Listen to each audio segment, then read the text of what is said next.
What's up, good people and lovers of the world? It's me, Denise, and today I'm on a vision board tip.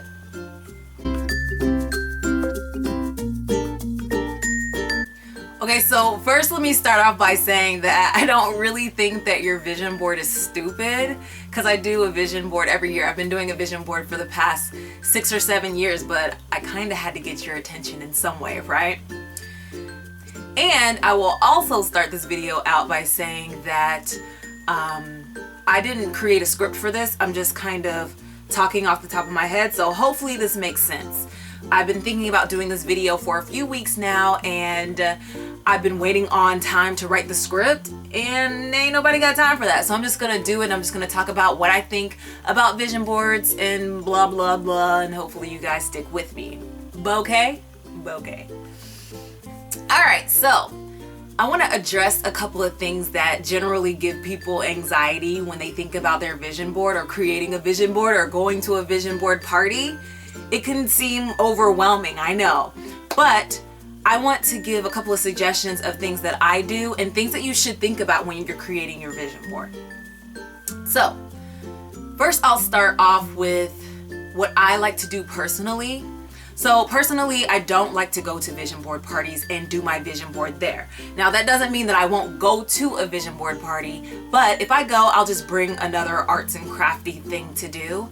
The reason why I like to do my vision board solo or on my own is because it becomes an extremely personal thing, and it's not really for everybody else or for everyone to know what I want for the year or for my life. Okay, so that's the first thing. You can do it however you want. It's up to you. You can go to a vision board party. Some people like to be around other people so that they can get help with their vision board, which I think is great. I personally don't feel like I need help, and I personally like to do it by myself so I can actually think about what I'm putting on my vision board. Next thing that I like to do is start with creating a list. Now, let's talk about this list thing, because some people really hate creating a vision board using magazines or photos or words or newspapers or whatever. And I think that a vision board could technically be just you writing down a list of things that you see for yourself for the year. So I think that creating a list is perfectly acceptable, and you shouldn't feel stressed out and make yourself feel like, oh, I gotta go get all these magazines and cut things and actually use glue and paste things and find stickers. Like, I completely understand. So I always start mine off with a list. That way, when I get ready to get into the magazines and the newspapers, I already know what I'm looking for, which is very important. And let me tell you why. You wanna have great content on your vision board, just like you wanna have great content in the year to come or the few years to come, or however you decide that your vision board affects your life. I know some people do it quarterly, some people do it yearly, some people do it every couple of years, but you know, you want to have great content on what's on your vision board, right? So I start off with a list of things that are realistic. I can't stress this enough. This is not a dream board. If you want to do a dream board, that's great. You should do one. But a vision board is what you can actually see being tangible for yourself in the time frame that you set to accomplish these visions or these goals in your life, right? So, ladies, I know this is gonna hurt some people's feelings, but don't be looking for the Zales and the Jared's ads to find an engagement ring to put on your vision board if you're not even dating anybody. Okay? Alright, with that being said, same thing goes for other things in your life. So if you're not looking to buy a house this year or whenever the time frame is, don't put a house on your vision board. Put things that you actually want to accomplish. That way, when you get to the end of the year and you look at your vision board, you can start to see all of the things that came to fruition or all of the things that you made come true. It's partly a vision, but it's also partly just a reminder of the things that you want to do. It's almost like a bucket list for the year or for the month or whatever, right? That being said, choose the words that you put on your vision board wisely. So I will see some people put like the word beautiful on their vision board, which is awesome, but like, what does that mean? Beautiful what? beautiful what in 2015? Like, that's what makes your vision board stupid, is when you have stupid stuff on your board that has nothing to do with anything that you actually want to do for the year. And I know I'm probably offending some people, and I know some people are probably going to fix their vision boards, which I think is great, and I think that you should. But, you know, it's being real about it, and I don't think people say it. I think when you go to things like vision board parties, or you don't really know what you're doing with a vision board, you kind of just do things until you understand how to make it work for you. And so, yeah, sometimes you have to say, your vision board is stupid and you're never going to be able to do that. Like, you don't even have enough money to go on 30 trips this year. What are you talking about? You know what I'm saying? So with the whole list thing being said, there are several ways that I have done vision boards before. So I've already talked about creating a list. I have illustrated my own list. So for those of you guys who are artists or illustrators, you can also make it a work of art using your words, using typography, that kind of thing, right? I have done like foam core boards or poster boards, things that you can get from any grocery store, any place that sells school supplies or art supplies. But the best thing that I have found thus far is using a cork board, and let me tell you why. They're really cheap. They come with push pins, even though I buy more because I end up needing a lot more. And basically what you can do is lay out your entire vision board, and once you have it laid out the way you want it, just stick push pins all over the board. That way nothing falls off and you don't have to worry about remembering where something goes to glue it down. So I love to do corkboard vision boards. That's what's behind me. These are this year and last year's vision board. Yeah, this year and last year's vision board. I always like to use corkboard because it just makes it so much easier once I've found everything that I want to put on the vision board. Another thing that I have decided to do this year is to do a work vision board. And let me show you what I mean. I found this little piece of cardboard, chipboard type deal, and it's the perfect size to go in the planner that I created for work. So I just decided that I was going to create a small vision board for things that are related specifically to my job or to career-oriented things or to networking or whatever, and then I can keep it in my job binder, which I'll show you in a second. So that I can remember daily and look at it daily of the things that I want to achieve. So I'm gonna bring this a little bit closer so you guys can see. Yay! So this will be going in my binder, and let me show you what that looks like. So this is the outside of it, and I doodled a little bit, and this is actually what I did when I attended a vision board party recently. Instead of doing my vision board there, I kind of just doodled because that's always fun too. So I created a printout calendar on the inside, or a printout planner, and I like the printout planners because you can just print another day or another page that you need instead of having to go buy another one, and you don't have to be worried about ruining days or ruining calendars with things that change or whatever. So I'm pretty much gonna go ahead and just pop my work vision board inside my binder just like that. And I'm gonna leave the back of it blank because I plan on adding things as the year goes by, or taking notes or writing things as the year goes by.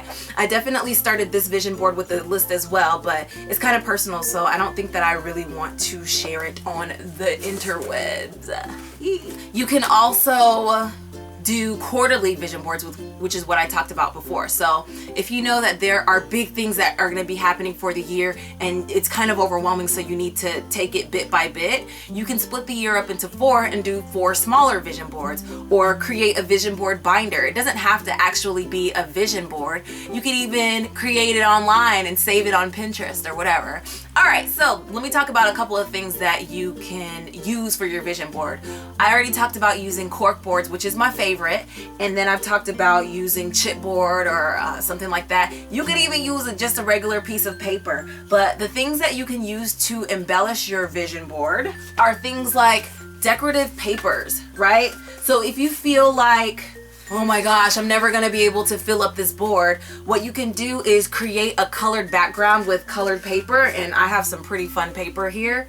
And that way your board doesn't end up feeling so freaking empty and you don't feel like you're just cutting out stuff to fill up things. We already talked about using newspaper and magazines. Some of the ones that I used this year, I use Marie Claire magazine. I use a Vogue magazine that I don't have anymore. I think I cut the top of it up. Elle magazine. I use a Jezebel magazine. As you can see, some of it is already cut up. I don't even remember what this magazine is. Oh, I think this was Real Simple, which is really good if part of the things that you want to do every year is find a new way to organize something specific.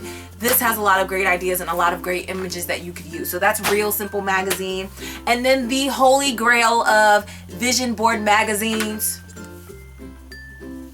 O magazine. Yes, they over photoshopped this picture, but whatever. We all love Oprah. She has great things to say, and so do her friends. That's why this magazine is perfect for the ideal things that you might actually want to apply to your life and to your job and to your family and to your love life or whatever. Okay? Okay.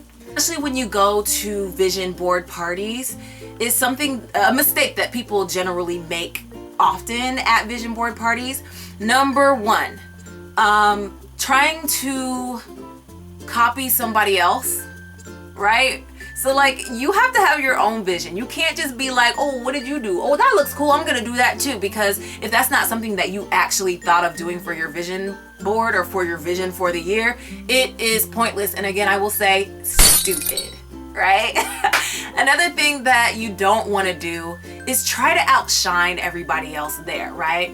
That is another reason why I do my vision board at home, because I am a designer and I love arts and crafts and DIY.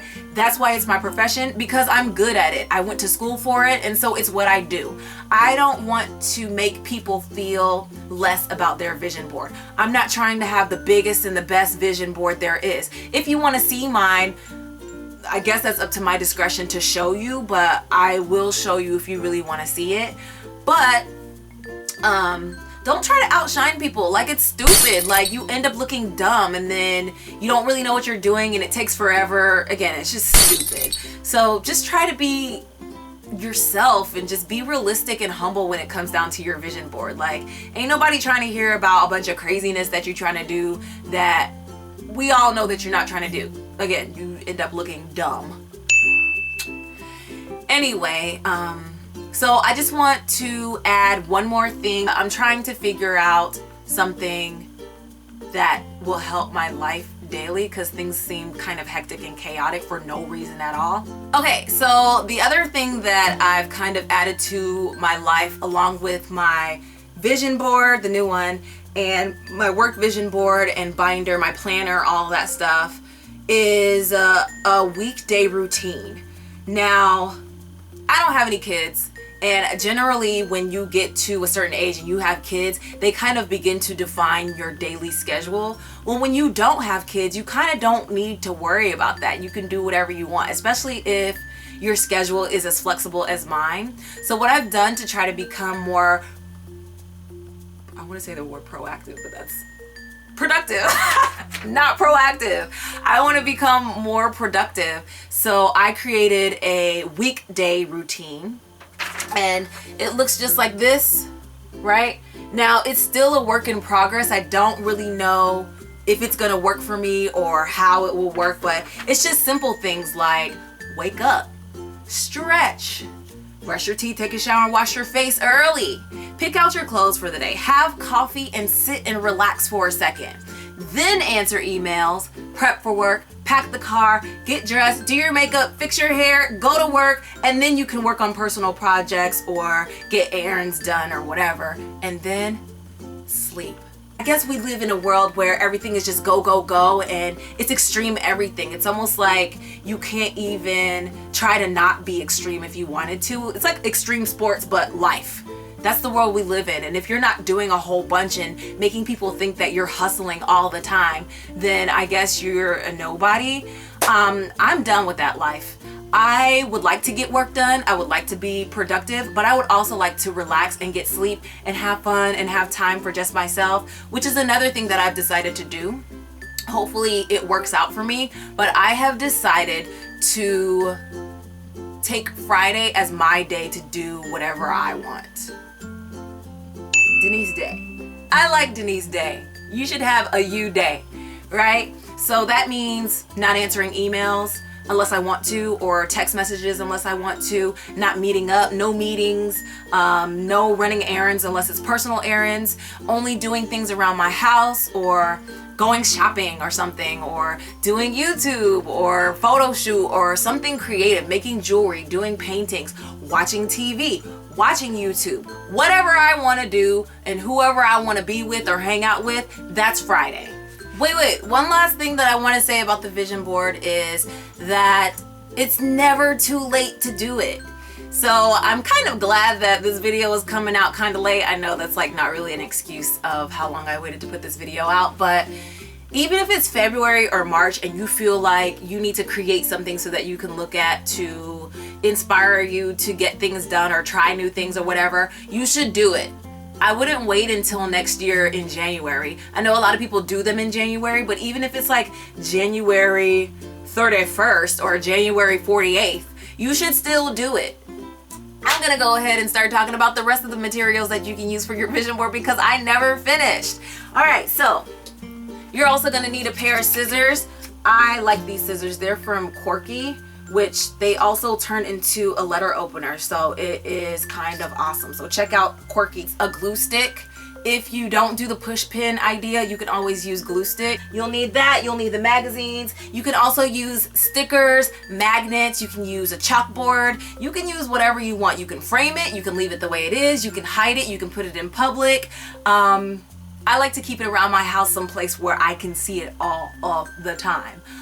I would love to know what you guys do for your vision board. What's your inspiration? What do your vision boards look like? Send me pictures. You can send them to me on Twitter or on Instagram. I'll put my link always below. And again, I would love to see the vision boards that you create. So send me pictures so that I can, like, I don't know, retweet them or post them on Instagram or share them on Facebook or something. I don't know. Tag me in it and let me see your vision board so that I can get inspired maybe for my next vision board, or we can share ideas or whatever. You don't have to subscribe, but I would really, really love if you did. Yay! And until next time, I love you guys. Bouquet. Bye. Mwah.